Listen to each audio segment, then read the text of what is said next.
In the early 1960s, Betty Broderick was living the kind of life many young American women dreamed of. Born Elizabeth and Bisceglia on November 7, 1947, in Brooklyn, New York, she was the third of 6 children in a strict Catholic family of Italian descent.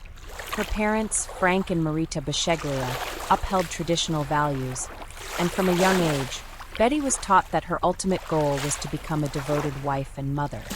Her father, a successful plastering contractor, was firm in his beliefs that education and marriage were the cornerstones of a respectable life. Betty was bright, attractive, and ambitious. She attended the College of Mount St. Vincent, a small Catholic women's college in the Bronx, where she majored in early childhood education.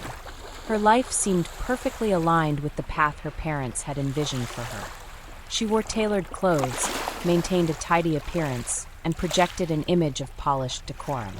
In 1965, during a school trip, she met Daniel Broderick, a charismatic and driven young man from Pittsburgh who was studying at Notre Dame. Dan was the kind of man Betty's parents would approve of: ambitious, well-educated, and from a respectable Catholic family. They began dating shortly after, and quickly grew serious. Betty was smitten by Dan's charm and intelligence, and Dan seemed equally captivated by Betty's confidence and poise. They married on April 12, 1969. It was a traditional Catholic wedding, large and festive, with all the trappings of a promising future. The honeymoon took them to the Caribbean, but reality set in soon after. Dan had been accepted to Cornell University Medical School, and money was tight. Betty became the family's primary breadwinner, working as a teacher and selling Avon products while Dan attended school full-time. Later, he would switch to law school at Harvard, seeking greater financial security through a legal career focused on medical malpractice. Life in those early years was challenging, but Betty believed in Dan's potential. She bore the financial and emotional burdens with determination, raising their growing family while he pursued his degrees. They moved from New York to Massachusetts, and eventually to California. By the early 1980s, Dan was a successful and wealthy medical malpractice attorney in San Diego. He had co-founded a prestigious law firm and built a lucrative career. The couple moved into a beautiful home in the affluent neighborhood of La Jolla, and their 4 children attended private schools. From the outside, the Brodericks had it all: wealth, status, beautiful children, and a comfortable lifestyle. Betty had worked tirelessly to help Dan achieve his ambitions, and now they were reaping the rewards. She hosted elegant parties, maintained their home, and took pride in being a supportive wife. She was the woman who had sacrificed her own dreams to build her husband's empire. But cracks had started to show beneath the polished surface. Dan's demeanor changed over the years. He became more controlling, more critical, and increasingly distant. Betty, once the confident and composed woman he had fallen in love with, began to feel isolated and unappreciated. She sensed that something was shifting, something subtle and sinister. In 1982, Dan hired a new legal assistant, a 21-year-old former airline stewardess named Linda Colkina. Linda was blonde, attractive, and full of life. Betty's intuition told her something was wrong. She confronted Dan about her suspicions, but he denied any inappropriate relationship. Still, Betty couldn't shake the feeling. The assistant's presence felt like a wedge being driven into their marriage. The more Betty pushed, the more Dan pulled away. Arguments became frequent and explosive. Betty's behavior grew erratic. She began leaving angry voicemails, destroying Dan's possessions, and acting out in ways that friends and family struggled to understand. She felt betrayed and discarded after years of sacrifice. In 1985, Dan moved out of the family home. That same year, he filed for divorce. The battle that followed would span nearly 5 years and become one of the most contentious and publicized divorce cases in American history. At its core was a woman who believed she had given everything to a man who had thrown her away for a younger version of herself. The perfect life Betty had worked so hard to build was unraveling, piece by agonizing piece. And with each unraveling thread, her resentment grew. This was no longer the story of a loyal wife and a successful husband. It was becoming a cautionary tale of betrayal, emotional decline, and an anger that simmered just beneath the surface, waiting to explode. This was only the beginning.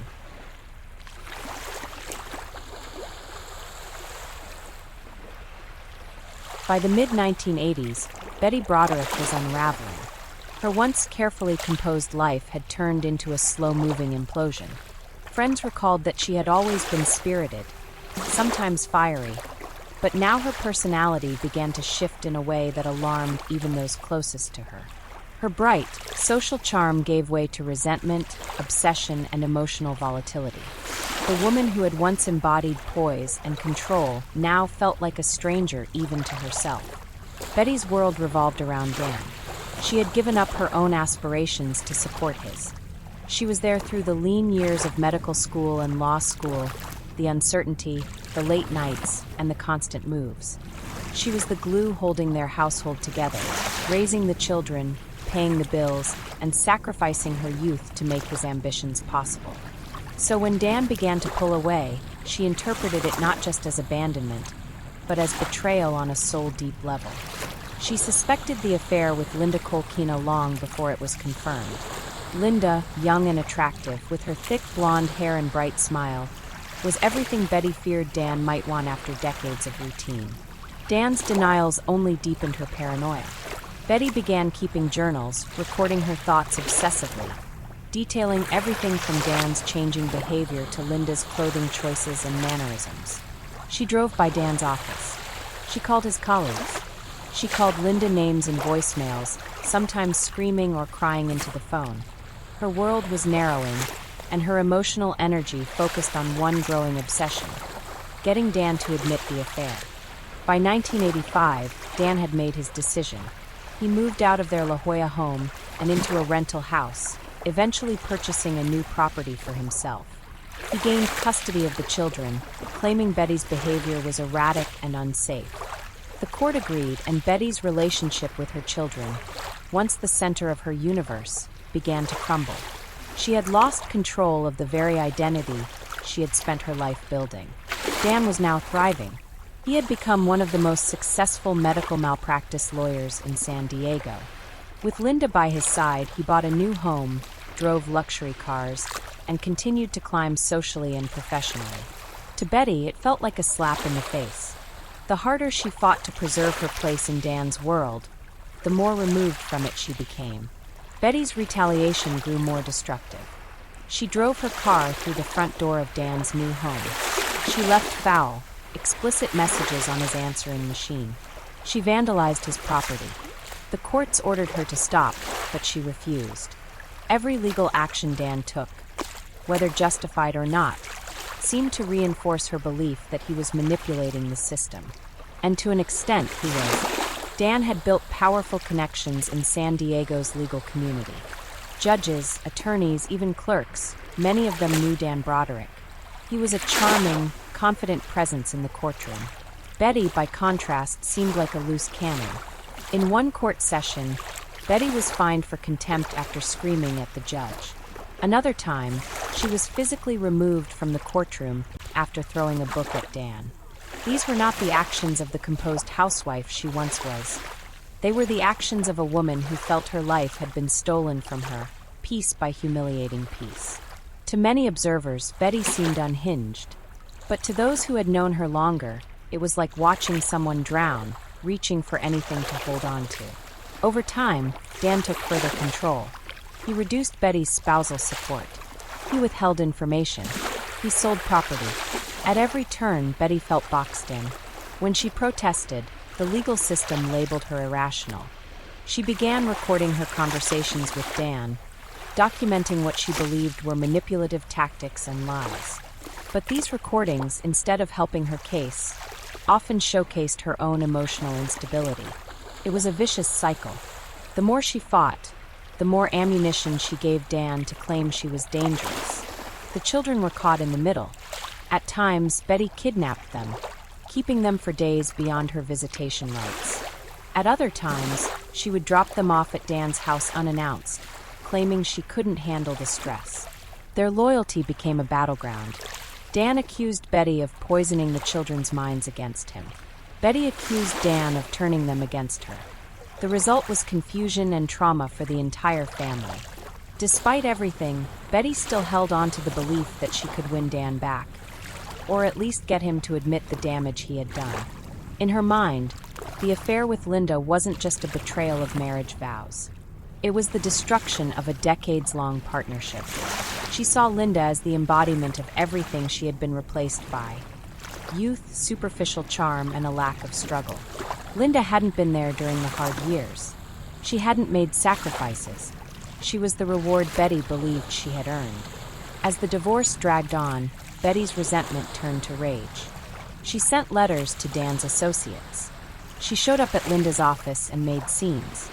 She told friends she wanted to ruin their wedding.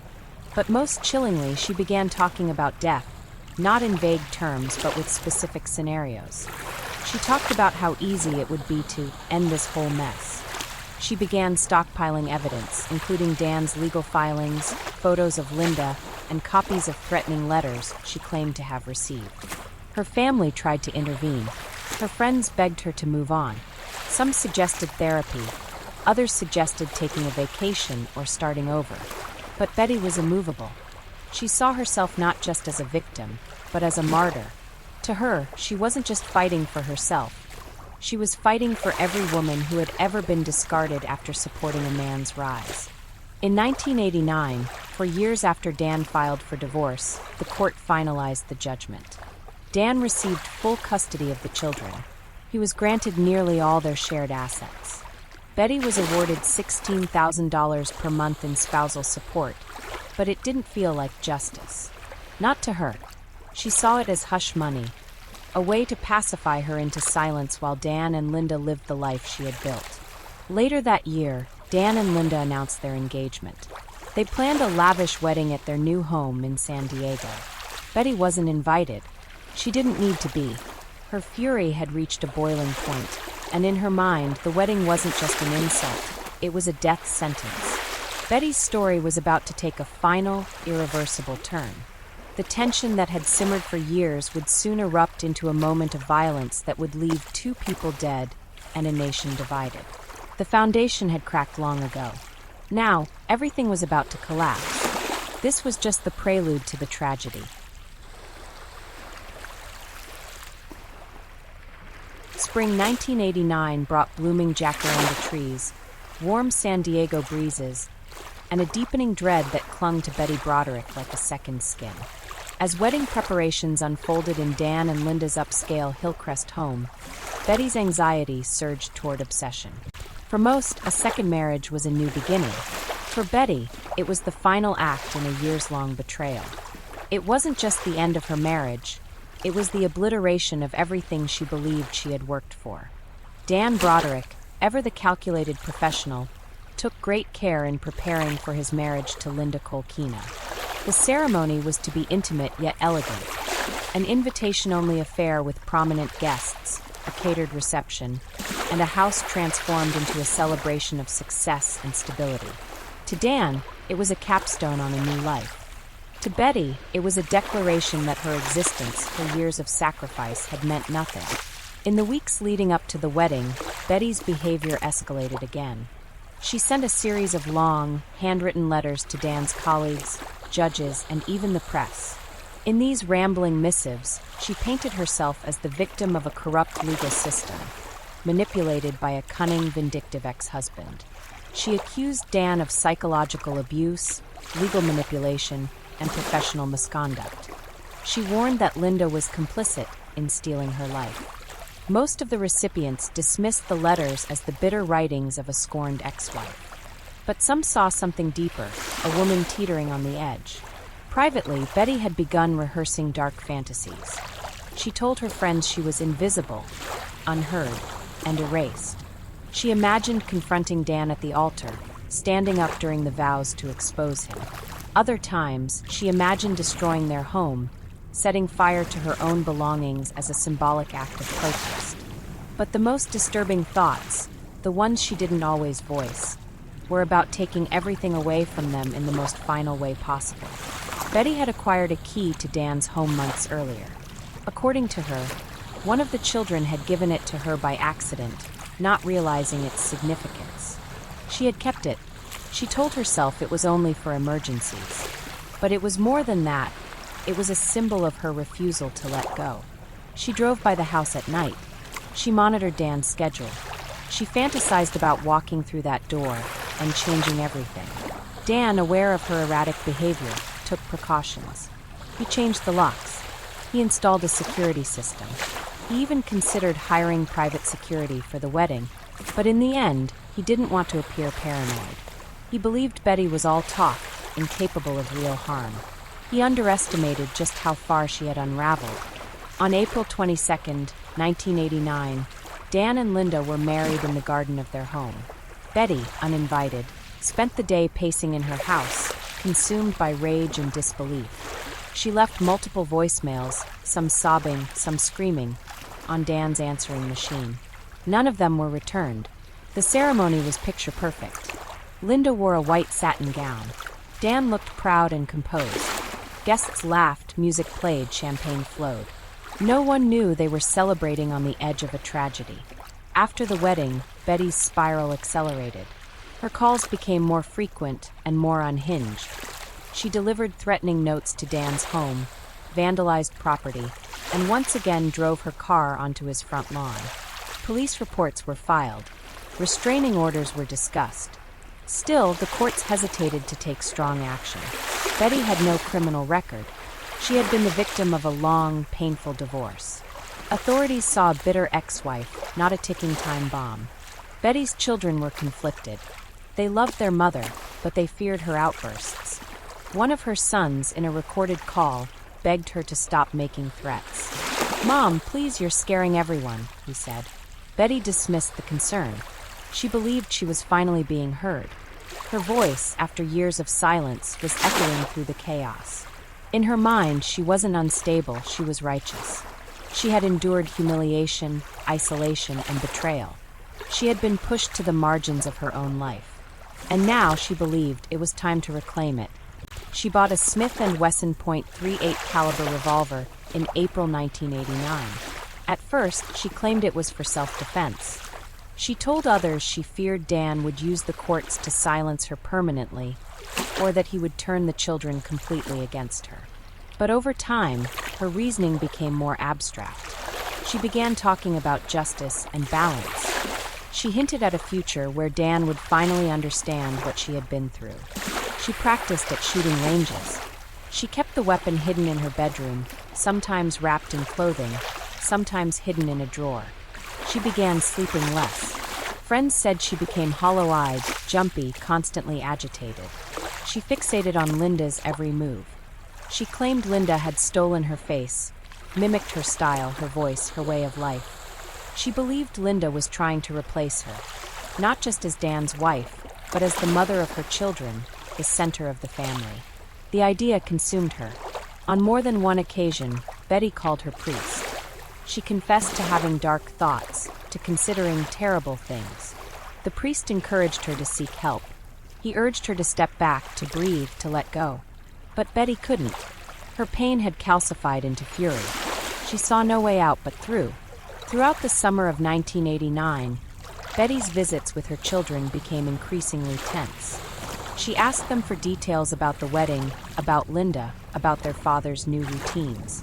She begged them to choose sides. When they resisted, she became angry, sometimes screaming at them, sometimes crying uncontrollably. Her children began spending more time with Dan. Betty saw this as another loss, another wound. By the fall, Betty was isolated, financially strained, and emotionally fractured. Her calls to Dan grew increasingly surreal, sometimes philosophical, sometimes threatening, sometimes incoherent. She told one friend that she was done trying to play by the rules. She had decided that rules were made by people like Dan, for people like Dan. A plan was forming, though even Betty might not have recognized it as such. It was more a compulsion than a strategy, an overwhelming need to do something. Anything to stop the pain. In her mind, she had nothing left to lose. And so, as the days grew shorter and the air turned cold, a new chapter in Betty's life approached. a chapter that would make headlines, divide public opinion, and etch her name into the annals of American true crime. The warning signs had all been there. No one could say they hadn't seen this coming.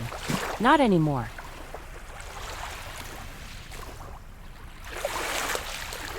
It was still dark on the morning of Sunday, November 5, 1989, when Betty Broderick awoke in her quiet La Jolla home. The world outside was hushed, wrapped in the stillness that only arrives before dawn. But inside Betty's mind, chaos reigned. For days, weeks even, she had barely slept. Her thoughts were a revolving loop of anger, betrayal, and grief. Something in her had shifted. She could no longer sit in the ruins of her life and wait. Today, she told herself she would finally be heard. Betty dressed quietly. She didn't bother with makeup or jewelry. She slipped into a pair of dark pants and a sweatshirt. Then she reached into the drawer beside her bed and pulled out the Smith & Wesson .38 revolver. She checked the bullets, 5 in total. She tucked the gun into her handbag and walked out into the crisp air, starting the engine of her car without hesitation. She knew where she was going. Dan and Linda's new home, a stately house at 1041 Cypress Avenue, wasn't far. She had been there before, too many times. She had memorized the layout. She knew which room they slept in. She even knew where Dan kept his phone. The key she had taken months earlier was still in her possession. That tiny piece of metal had become her last tether to a life she had once controlled. She parked a short distance away and walked the rest of the way in silence, her footsteps muffled on the dewy lawn. The sun hadn't yet risen. Most of the neighborhood was still asleep. As she reached the door, her hands shook, but her resolve held. With practiced ease, she inserted the key and stepped into the foyer. The house was silent. No alarms. No motion. She crept up the stairs like a shadow, navigating by memory. Outside the master bedroom, she paused. She could hear faint breathing. Dan and Linda, newlyweds still tangled in the aftermath of sleep, lay unaware of the storm building just beyond their door. Betty pushed it open. What happened next would be analyzed, debated, and dissected endlessly in the years to come. But in the span of a few chaotic seconds, it was over. Betty raised the gun and fired 5 times. 2 of the bullets hit Dan and Linda as they lay in bed. One struck Linda in the head. Another pierced Dan's lung. At least 1 bullet missed entirely and lodged in the bedroom wall. Linda died instantly. Dan, grievously wounded, reportedly attempted to reach for the phone, but Betty pulled it from the wall and fled. She didn't stay to watch them die. She didn't call for help. She walked calmly down the stairs, exited the house, and drove away. At 5:30 a.m., Betty called her daughter Lee and left a message. "It's done," she said, her voice eerily calm. "I shot Daddy. I shot Linda." Then she turned herself in at the La Jolla police station. Officers noted that she was composed, alert, and not under the influence of drugs or alcohol. She surrendered the revolver without resistance. News of the killings spread like wildfire through San Diego. Betty Broderick, the jilted ex-wife of a powerful attorney, had done the unthinkable. She had crossed the line from bitter to deadly. For many, it was shocking, but not surprising. The community had watched Betty's descent for years. Her letters, her outbursts, her vandalism. The warning signs had been everywhere. Dan Broderick was 44 years old. Linda Colkina Broderick was 28. Their deaths were brutal, tragic, and deeply polarizing. Some viewed Betty as a cold-blooded murderer. Others saw her as a woman driven to madness by emotional abuse and betrayal. The media swarmed the case, dubbing it the divorce from hell. Every detail, from the court filings to Betty's late-night voicemails, was scrutinized and televised. Betty was charged with 2 counts of first-degree murder.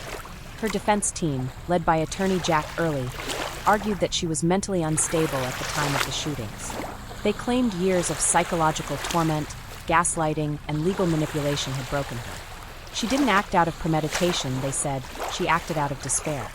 The prosecution, however, saw things differently. Betty had driven to the house with a loaded weapon. She had entered with a stolen key. She had disconnected the phone to prevent help. These were the actions of someone in control, not someone overwhelmed. Prosecutor Carrie Wells painted a portrait of a woman obsessed with revenge, someone who could not let go of a past that no longer existed. The trial began in October 1990 and quickly captivated the nation. Court TV broadcast every session. Audiences across America tuned in to witness the unraveling of a privileged family. One that, despite its wealth and status, was plagued by the same resentments and fractures found in any household.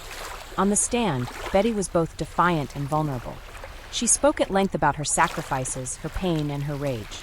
She said she didn't mean to kill anyone, that she had only wanted to confront them, to be heard. But her words couldn't undo what had been done.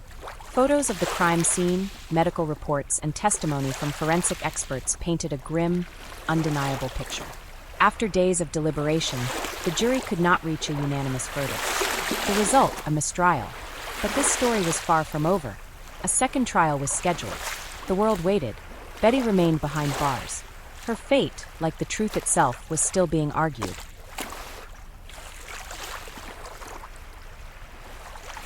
The courtroom was packed on a brisk October morning in 1991 as Betty Broderick stood trial for the second time. The air was charged with tension. Everyone from seasoned legal analysts to everyday viewers watching court TV knew this was more than a murder trial.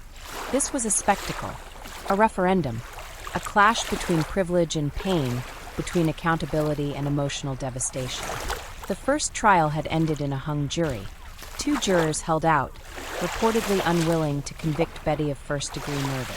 They believed she had acted out of emotional duress, not cold-blooded calculation. But the prosecution wasn't going to let it end there. This time, they would paint the picture more vividly, strip away any notion of sympathy, and show the jury exactly what had happened in that bedroom on November 5, 1989. And yet, the courtroom was no place for absolutes. Betty's appearance was strikingly different this time. Gone were the emotional outbursts that had plagued the early hearings. Instead, she sat composed, hair neatly pulled back, dressed in conservative blouses and skirts.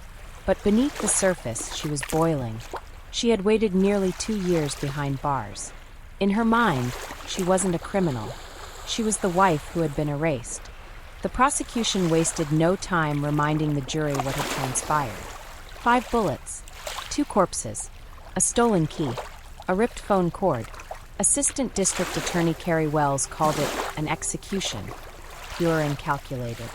She showed autopsy photos, Dan lying in his blood-soaked bed, Linda's head destroyed by the impact of a bullet. The jury flinched. The room fell silent. But Betty's defense didn't flinch either. Her attorney, Jack Early, doubled down. He told the jury that what they were witnessing was not the result of a single night, but of years of emotional destruction.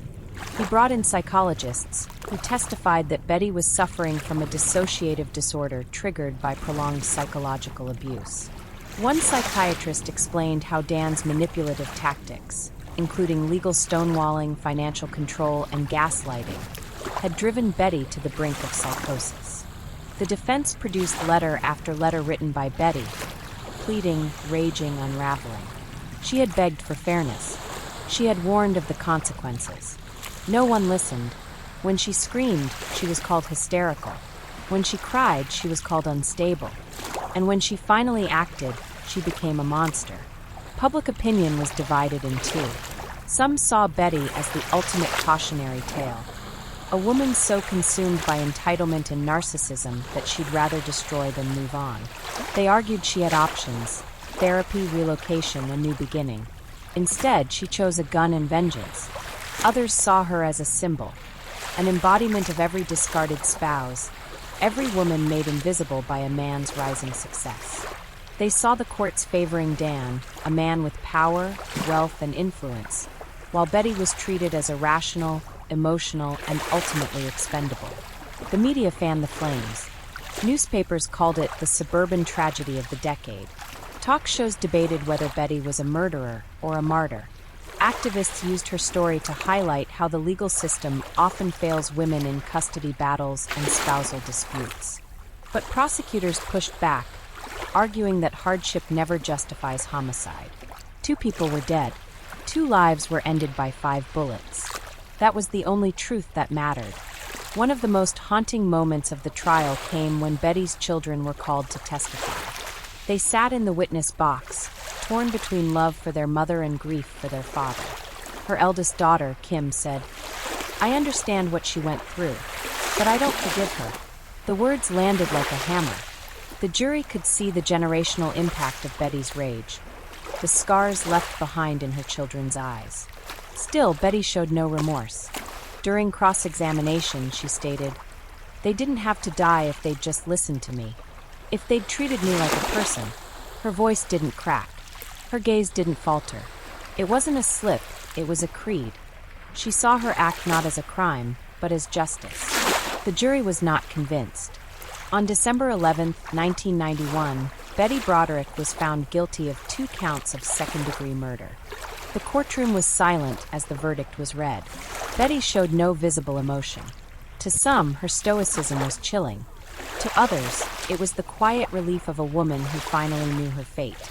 The judge sentenced her to 32 years to life in prison, 15 years for each count, plus 2 years for the illegal use of a firearm. She would not be eligible for parole until 2010. But even in sentencing, the debate didn't end. Betty's supporters rallied, arguing she had been unfairly judged by a system that never considered the psychological damage she endured. Her critics insisted justice had finally been served. She had killed 2 people in cold blood and shown no regret. In prison, Betty began writing again. Letters, journals, essays. She gave interviews to major networks, repeating the same narrative. She had been a good wife, a good mother, and she was driven to a place no one should have to go. She never expressed guilt, only anger that no one had listened. And so, the courtroom battle ended, but the war of public opinion carried on. Betty Broderick wasn't just a woman behind bars. She was a symbol, a villain, a martyr, and a cautionary tale all at once. No matter what side you took, one thing was undeniable. This case was no longer just about Betty Broderick. It was about everyone who had ever loved too hard, lost too much, and found themselves at the mercy of a system that didn't care until it was too late.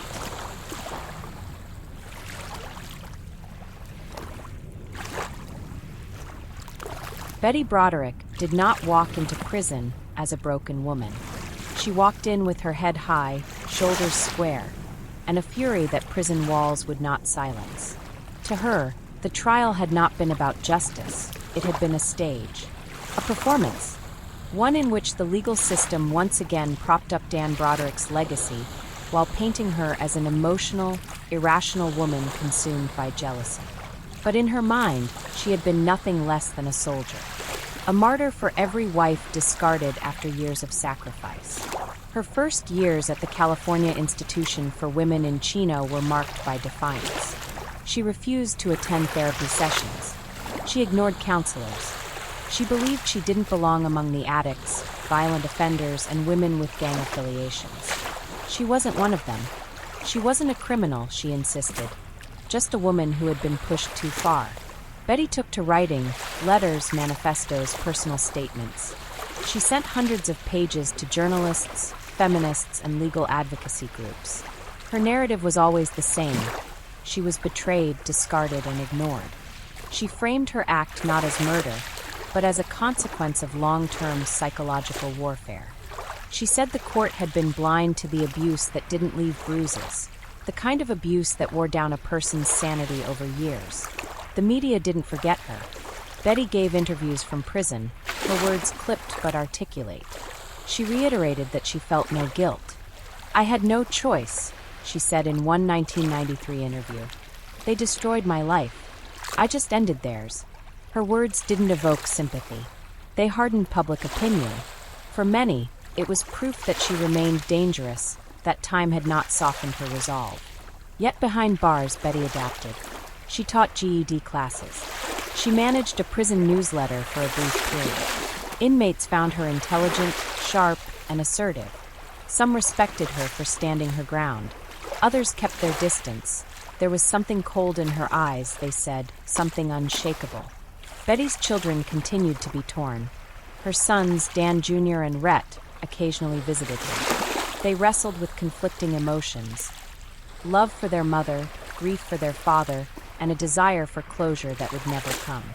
Rhett, in a televised interview, once said, "She's not a danger to society. She just snapped. I think she should be let out." Her daughters felt differently. Kim, who had testified in court, grew more distant. The trauma of losing both parents in a single act, one to death, the other to incarceration, left emotional scars she couldn't hide. She later said, "Forgiveness is complicated. I still don't have all the answers. In 2010, Betty became eligible for parole. The hearing was public, closely watched, and saturated with speculation. If Betty showed remorse, if she acknowledged the horror of what she had done, there was a chance she could walk free. But when she faced the board, she didn't bend. She didn't apologize. Instead, she defended her actions with the same icy logic she had used for decades. "They wouldn't leave me alone," she said flatly. "I tried everything. I called, I wrote, I begged. They laughed at me. They taunted me. I was cornered." The parole board was stunned. One commissioner asked if she felt remorse. Betty didn't flinch. "I'm sorry it happened," she said, "but I was never going to let them win." She was denied parole. In 2011, she was denied again. Each time, the board cited her lack of remorse, her unwillingness to accept full responsibility, and her continuing justification of violence as reasons for keeping her incarcerated. Each time, Betty responded the same way. "I did what I had to do." Her supporters continued to advocate for her release. They argued that she was no threat to the public, that she was a 60-something woman behind bars while white-collar criminals and violent men walked free. They painted her as a victim of a patriarchal legal system. But her detractors countered with equal force. She was manipulative, unrepentant, and had never acknowledged the lives she ended. Betty remained in the same facility for decades. Her routines became mechanical. She read, wrote, and maintained correspondence with a loyal circle of supporters. She followed the outside world through newspapers and television. But time moved differently behind bars. The world changed, technology evolved, society shifted, but Betty's story remained frozen in 1989. In 2017, another parole hearing came and went. Again, she failed to show remorse. Again, she claimed provocation. Again, she was denied. Prison had not rehabilitated Betty Broderick. It had preserved her. In interviews, she continued to claim that she was the victim of injustice. She spoke less about Dan and Linda and more about the courts, the press, and the betrayal of silence. Her story never evolved. It didn't need to. To Betty, she had already told the truth. And if no one had listened, that wasn't her fault. She refused to be rebranded. She wasn't seeking redemption. She was waiting for the world to admit it had been wrong. But the world had moved on. And Betty Broderick remained exactly where she had placed herself. Locked away, unapologetic, and unrepentant. Her story wasn't fading. It was calcifying into legend.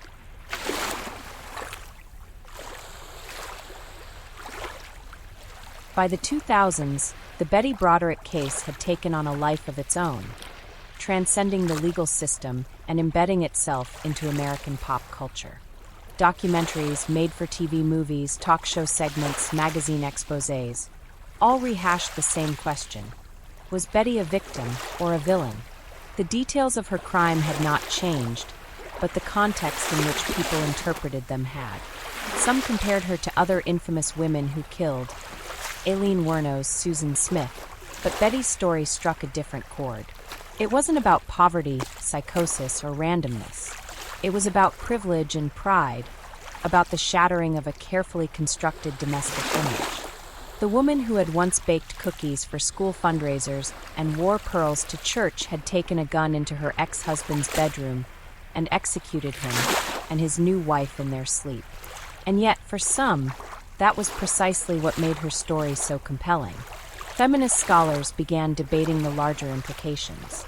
Was Betty's rage simply a byproduct of emotional abuse, or a reflection of deeper societal failures? Was she one unhinged woman, or the embodiment of thousands of women whose identities had been crushed under the weight of patriarchy? Entire college courses cited her case. Essays explored her marriage, her trial, her persona. Some even claimed she had unwittingly exposed the dark underbelly of the American dream. Television dramatizations simplified the narrative. Betty as the wronged wife, Dan as the cold, unfaithful husband. These portrayals often leaned into melodrama, but they reached massive audiences.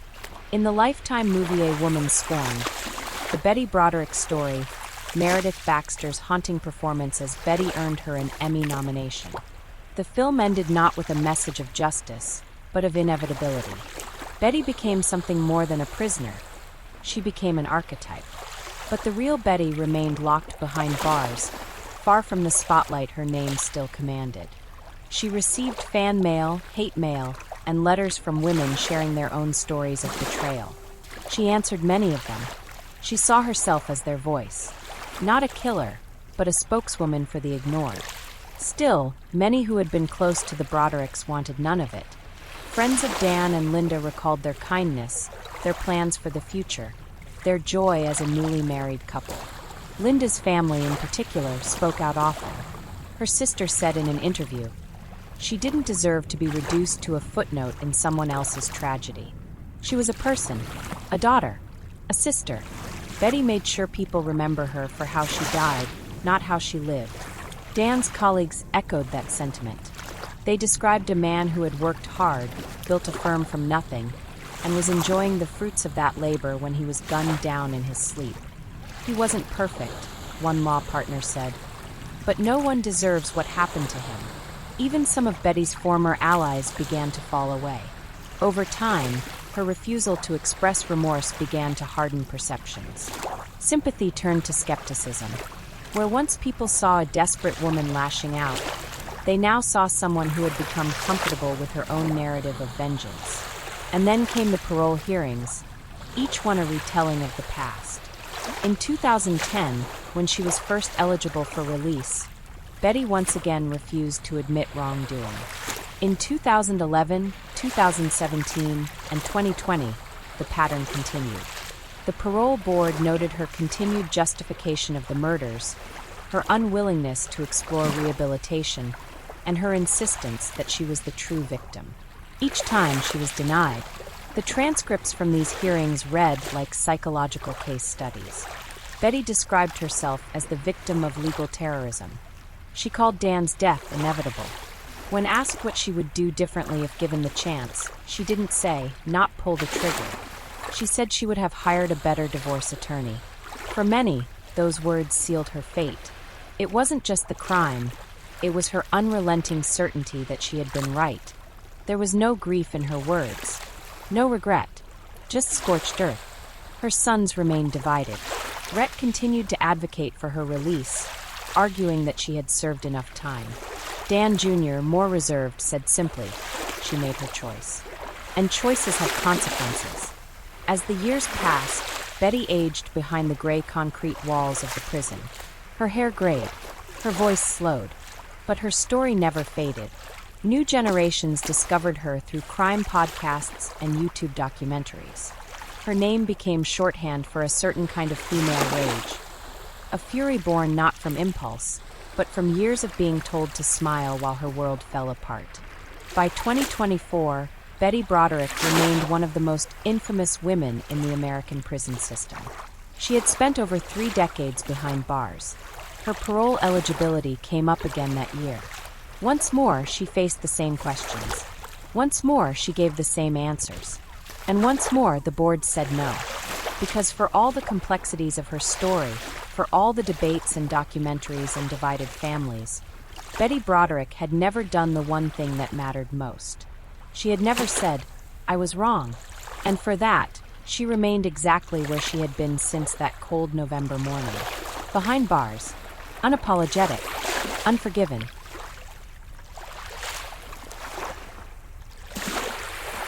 As the decades rolled on, the Betty Broderick case transitioned from sensational headline to a haunting artifact of American legal history. But the echoes didn't fade. If anything, they grew louder, reverberating through every discussion about domestic violence, family court reform, and the psychological cost of emotional betrayal. Betty may have been locked away, but the conversation she started, intentionally or not, kept moving. Outside the prison walls, society changed. The dynamics between men and women shifted. Conversations around gaslighting, coercive control, and emotional abuse moved from whispered anecdotes to national discourse.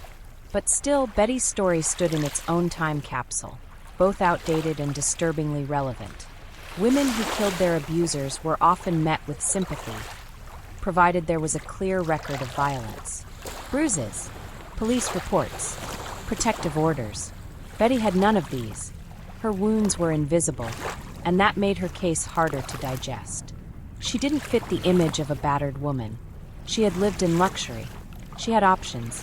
She could have walked away, or so people said, but her supporters pointed to a different kind of violence. The slow psychological dismantling of a person's identity. The stripping of dignity, the denial of personhood, the legal games that dehumanize a spouse into a line item on a court docket. They argued that Betty wasn't just reacting to betrayal. She was reacting to erasure. Yet no matter how nuanced the argument, the outcome remained undeniable. She had chosen murder.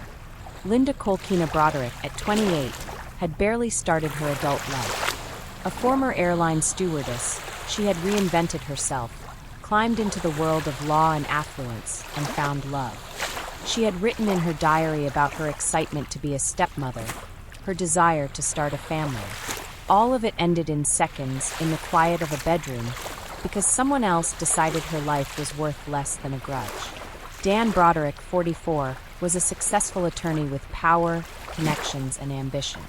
His treatment of Betty may have been cold, calculated, even cruel at times, but his murder was not justice.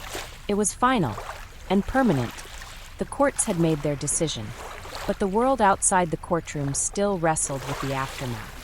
In legal seminars, professors debated whether the Broderick case should lead to reforms in divorce proceedings, spousal support enforcement, or the treatment of emotionally distressed litigants. Judges, once afraid to grant restraining orders unless there were signs of physical violence, now reconsidered what psychological threats could mean. In interviews years later, retired court staff admitted that Betty's case had changed the way they viewed family law. She was written off too early, one court officer said. Everyone was tired of her. No one asked what years of that kind of dismissal does to a person. But for others, that was precisely the point. Many people get dismissed, hurt, overlooked. Few break into a home and murder two people in their sleep. Betty's name became shorthand for a particular kind of rage. Not the sudden explosion of passion, but the slow burn that calcifies over years. Her story was held up in law schools, in women's studies programs, in psychology seminars. And always the same question lingered. At what point does empathy end and accountability begin? In 2024, as the 35th anniversary of the murders approached, a wave of retrospectives reignited interest in the case. New documentaries, books, and interviews painted Betty in alternating lights: monster, martyr, mystery. Her own letters, published posthumously by permission of her legal team, revealed a woman still trapped in the same narrative she had clung to for decades. The world had changed. She had not. Her children, now adults with children of their own, rarely spoke to the media anymore. The trauma had left them cautious, private. Some had changed their last names. Others avoided California altogether. Their lives had been irreversibly shaped by an act they did not commit, but could never escape. Linda's family continued to speak on her behalf. Her sister, in a 2023 podcast interview, broke down in tears recounting how the world had reduced Linda to a footnote in Betty's saga. She was a human being, she said. She had dreams, and she died because someone else couldn't handle being left behind. The Betty Broderick case has become more than true crime. It's folklore. It's studied not because of its novelty, but because of its warning. A cautionary tale, not about divorce or infidelity or jealousy, but about the silence that builds inside someone who believes they've lost everything, and the damage that silence can do when it finally screams. Behind bars, Betty remained the same, unyielding, unrepentant, and convinced that history would eventually vindicate her. But history had already spoken, and it had written her name in blood. Betty Broderick turned 75 in 2022. 3/4 of a century lived, more than half of it behind concrete walls, steel doors, and institutional routines. And yet, even in the dull rhythm of prison life, she remained a figure whose name still echoed through every corner of the true crime world.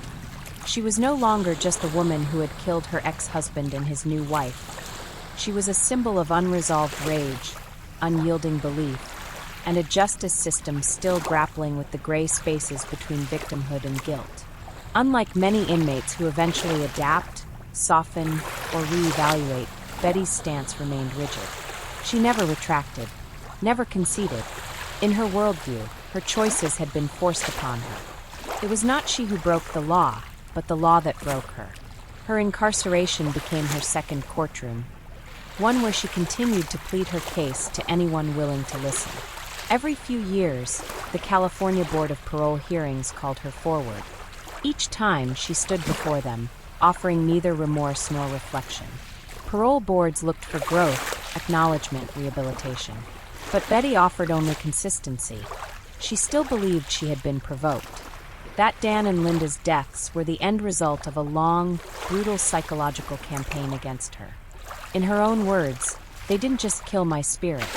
They erased me. That's murder, too." These statements were not born of confusion. Betty remained intelligent, articulate, even persuasive. But she refused to bend. She didn't want sympathy, she wanted validation. She wanted the world to admit that she had been wronged so egregiously, so completely, that her actions, however violent, were the only logical outcome. That belief made her dangerous, not because she posed a physical threat anymore, but because she remained ideologically unrepentant. She had become a personification of vengeance left to rot. Within prison, Betty had carved out a space for herself. She tutored younger inmates. She maintained a routine, mornings spent reading newspapers, afternoons in the prison library, evenings writing long letters to supporters and journalists. She received hundreds of messages each year. Some were from true crime fans, others from women who saw in Betty their own frustrations, their own quiet rage. She answered many of them, often at night. In those replies, she never admitted guilt. Instead, she gave advice, shared reflections, and sometimes warned against trusting the legal system. She didn't seek redemption. She sought to be remembered. Betty's refusal to fade quietly kept her name alive. In 2021, a streaming series once again dramatized her story, reigniting public interest. Social media erupted with debates. Was she a murderer or a victim of psychological warfare? Was she mentally ill, or simply consumed by entitlement and fury? Was her prison sentence too long, or not long enough? But behind every debate, one fact stood unchallenged. 2 people were dead, and 1 woman had pulled the trigger. In her later years, Betty's health began to decline. She was treated for arthritis, chronic back pain, and anxiety. But mentally, she remained sharp. When asked in a 2022 interview what she regretted most, her answer was immediate. That I wasn't heard before it came to that. It was the same answer she had given for decades. Her children continued to live with the weight of her actions. Private people now, they had built new lives, families, and careers. But every few years, they were pulled back into the spotlight. Parole hearings, media requests, true crime retrospectives. Each time, they were reminded that the story was not theirs alone to bury. Some forgave her quietly. Others never would. Betty remained in the California Institution for Women. Her world was reduced to a few hallways, a yard, and memories that looped endlessly in her mind. She had missed the rise of the internet, the advent of smartphones, the cultural revolutions that reshaped the country. But she had not missed the endurance of her own name. That she held on to. Her story refused to die. Not because it was unique, but because it was familiar. Because buried within it was a terrifying truth. Anyone, when pushed far enough, when silenced long enough, can shatter. And Betty Broderick didn't just shatter. She exploded, and the pieces are still cutting through the years.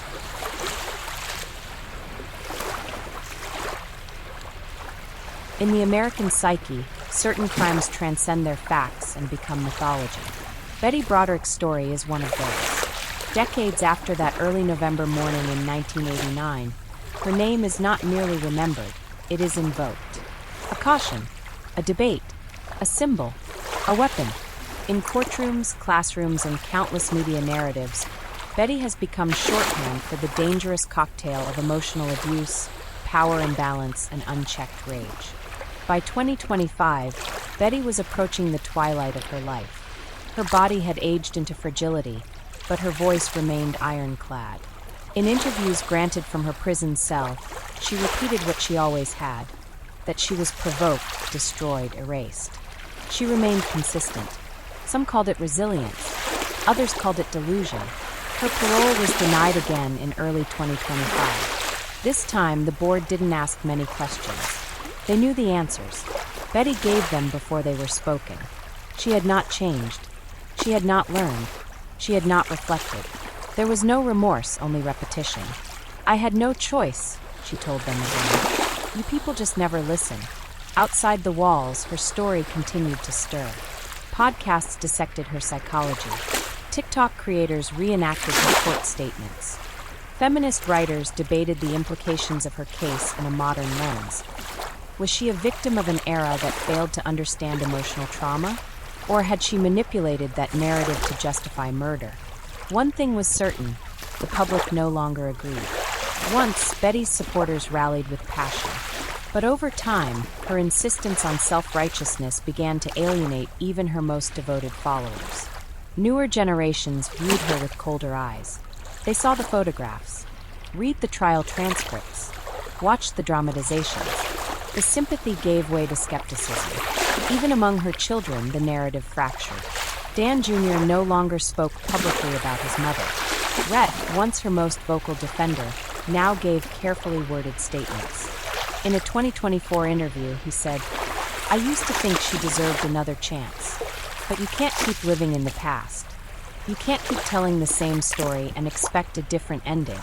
That story, the same one Betty had told for over 30 years, had hardened. It was no longer a plea. It was a fortress. Betty refused therapy, refused reflection, refused to speak Linda's name without venom.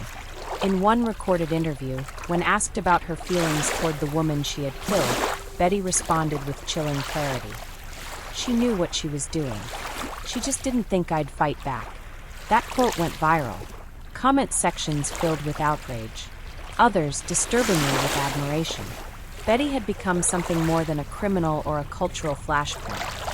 She had become a lens through which people projected their own anger, their own trauma, their own beliefs about love, loss, and justice. And through it all, the real victims remained where they always had, in the ground. Linda Kolkina, remembered quietly by her family, was more than a blonde headline. She was funny, vibrant, loyal. Her sister once said, Linda would have forgiven Betty, but she didn't get the chance. Dan Broderick, a complicated man, driven and flawed, was still a father, a brother, a son. They are not here to defend themselves. Betty is, and she uses that position relentlessly. As the years close in, Betty's voice grows softer, but no less sharp. She writes less frequently, refuses most new interviews. She knows her time is limited, but her obsession with the past is not. And perhaps that is the most tragic part of this entire story. Not just the lives lost, but the soul that was never recovered. Betty had a chance, many chances, to rebuild something inside herself, to find healing, to show remorse, to stop the bleeding, but she never reached for it. The prison gates never had to close for life. But Betty Broderick locked herself in long before the state ever did. Her name will live on, in books, in film, in whispered references and pop culture shorthand. But the woman herself remains frozen in time, a monument not to love or tragedy, but to a rage that refused to die. And in that silence, in that unyielding stance, her legacy is sealed, not as a misunderstood soul, but as a warning carved in stone.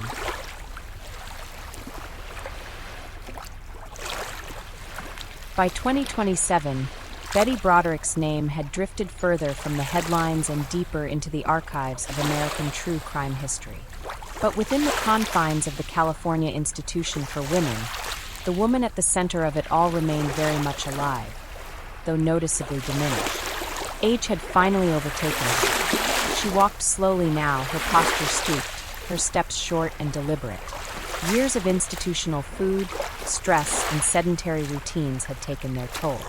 Her eyesight faded, her joints ached, yet her mind remained razor-sharp, anchored to the past like a monument to a life that had ended long before her body would allow it. Betty continued to reject counseling. She refused group therapy. She declined spiritual guidance. Her self-constructed identity, as the righteous, discarded wife who had merely defended her dignity, remained untouched. It was the last piece of her she still controlled. She clung to it. Those closest to her described a strange duality. A woman who was polite in daily routines, helpful in chores, yet utterly unreachable when it came to the crime that defined her life. Conversations that ventured too close to Dan or Linda ended abruptly. Her tone would shift, her eyes hardened. There were lines that could not be crossed, not even after nearly 4 decades. Despite this, she still had a small following. Letters trickled in, mostly from older women who remembered her trial, who saw in Betty a reflection of themselves. They spoke of infidelity, loss, betrayal. Some saw her as a folk hero, others as a cautionary figure. Betty replied only to those who didn't question her narrative. She had no time for doubt. Her world had shrunk to a handful of cell blocks, a dusty yard, and a few faces that hadn't rotated out of the prison system. Her hair, once perfectly styled, was now a soft gray, tied back with elastic bands. She wore state-issued clothes with mechanical routine. Her hands, once manicured, now trembled with arthritis. Betty no longer pursued parole. After repeated denials and the relentless demand for remorse she would not offer, she had stopped attending hearings. "They want me to lie," she told a prison counselor. "They want me to say I'm sorry for something I was pushed into. I won't do it." Instead, she stayed in her cell on parole days, reading old trial notes, reliving testimonies she had memorized word for word. To Betty, the courtroom had never closed. It just moved into her mind. In 2029, her health deteriorated significantly. Medical records showed signs of early dementia. Her memory began to slip, but only around current events. The past remained vivid, crystal clear. She could recount every courtroom date, every quote, every insult from Dan, every smirk from Linda. Those recollections never faded. The prison staff began preparing for what was likely to come. Betty's file was quietly updated with end-of-life documentation. A private note from one senior corrections officer read, "Inmate remains mentally locked in the events of 1989. No signs of closure. No indication she will seek any. Recommend compassionate monitoring until death." On January 4, 2030, Betty Broderick died in her sleep. The cause was listed as natural, complications from advanced age and organ failure. There was no final statement, no whispered apology, no parting words. Her death was reported with measured brevity. A few local outlets ran headlines. True crime blogs noted it. The San Diego Union Tribune published a short obituary. Elizabeth Betty Broderick, convicted in the 1989 double murder of her ex-husband and his second wife, died at the California Institution for Women at age 82. No public funeral was held. Her body was cremated, her ashes claimed by her remaining family, who declined to comment. And so, the story ended not with headlines or handcuffs, but with silence. But silence is never simple. In her death, as in her life, Betty Broderick remained a symbol. To some, she was a feminist icon pushed too far. To others, a manipulative killer cloaked in self-pity. Her case would live on in textbooks, documentaries, podcasts, and the endless stream of content built around lives destroyed. But behind all the analysis, all the headlines and debate, was something simpler. A woman who had once been a mother, a wife, and a socialite, who chose bullets over boundaries, and paid for it with the rest of her life.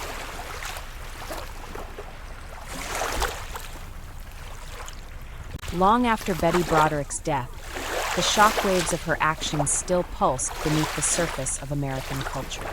Her case had transcended generations, woven into the fabric of true crime history, law curriculum, and media commentary.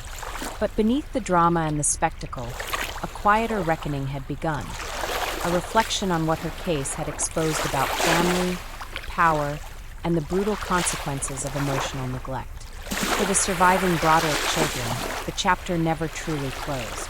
Their lives, irrevocably shaped by the morning of November 5, 1989, continued forward under the weight of a legacy they never asked for. Two parents both gone. One buried, one imprisoned. Public sympathy was uneven.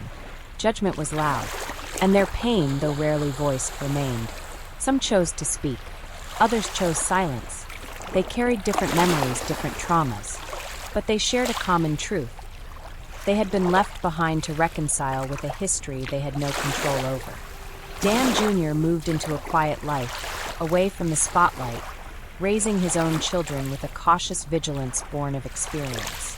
Rhett, once open with the media, eventually faded from public view, his earlier defense of Betty giving way to something more complex. An understanding, perhaps, that neither forgiveness nor condemnation could change the past. Linda Kolkina's family remained vocal. Her sister became an advocate for victims' rights, giving interviews, speaking at legal conferences, and reminding audiences that Linda's life mattered beyond the way it ended.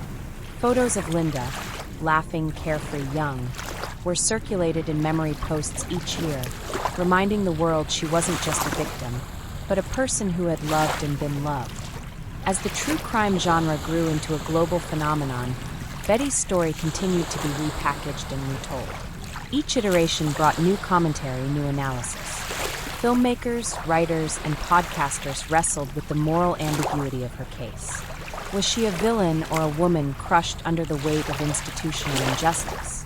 Was she a murderer or something more complicated? The legal system also evolved. Slowly, incrementally, the concept of psychological abuse began to gain legal recognition. Family courts started to consider emotional manipulation and financial control when ruling on custody and support. Some judges, in private conversations, admitted that the Broderick case had shifted their perspective forever. But perhaps the most lasting legacy was the conversation Betty forced into the open. What happens when someone is denied a voice for so long that violence becomes the only language they believe will be heard? It was a question no one wanted to ask, but one that couldn't be ignored. Her name now sits among other infamous figures, not for the scale of her crime, but for the cultural resonance it carried. Her face appears in Netflix thumbnails. Her voice echoes in dramatized reenactments. Her story is debated in classrooms and courtrooms. But what it left behind was more than intrigue. It left caution, because Betty Broderick didn't just commit a crime. She exposed a crack in the foundation of family, law, and identity. And long after her voice went silent, the world kept listening.